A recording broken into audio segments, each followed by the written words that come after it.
सारी चॉकलेट्स शांति से रह रही थीं, जब अचानक एक बड़ा हाथ आया और बिना किसी झिझक के सारी डार्क चॉकलेट्स को उठा लिया। इस अचानक जुदाई में एक दुल्हन अपने दूल्हे से, एक बेटी अपने पिता से और सारी चॉकलेट्स अपने रंग के आधार पर अलग हो गईं। उनके बीच एक ऊंची दीवार बना दी गई, इतनी मजबूत कि उसे झांक कर देखना भी नामुमकिन था। इसके बाद वे कभी नहीं मिल पाए। वक्त गुजरता गया और 20 साल बीत गए। वह खूबसूरत दुल्हन अब दादी माँ बन चुकी थी, पर जब भी उसे पुराने दिन याद आते उसकी आंखें भर आती। उसका पोता जब यह कहानी सुनता तो धीरे धीरे समझ जाता कि उसके दादाजी दीवार की दूसरी तरफ रहते हैं। फिर वह और उसके दोस्त खिलौने जैसे अपने छोटे छोटे हाथों से दीवार तोड़ने की कोशिश करते, पर दीवार इतनी सख्त थी कि हर कोशिश फेल हो जाती।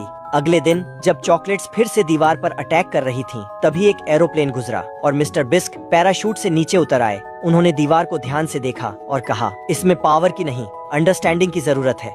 उन्होंने सभी चॉकलेट्स को ब्रश और कुछ कलर दिए और कहा, जिस तरह तुम अपनी फैमिली के बारे में सोचते हो, अपनी इमोशंस को इस दीवार पर उतार दो। फिर सारी चॉकलेट्स ने अपनी यादें, रिश्ते और अधूरी ख्वाहिशें रंगों के जरिए दीवार पर उकेर दी। देखते ही देखते वह दीवार एक खूबसूरत पेंटिंग बन गई।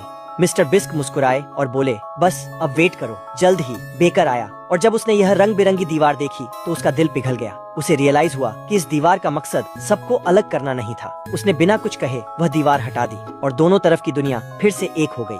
सब दौड़कर एक दूसरे से मिले, हंसे और रोए। चॉकलेट्स थोड़ी देर खामोशी से खड़ी रहीं। वहीं खड़ी दादी माँ की आंखों से आंसू बह रहे थे, क्योंकि इतने सालों बाद वह अपने पति से मिल पाई थी। तभी बेकर फिर आया, इस बार एक नई सफेद दीवार के साथ। पर जब उसने देखा कि सारी चॉकलेट्स एक दिल के शेप में खड़ी हैं, तो उसका मन बदल गया।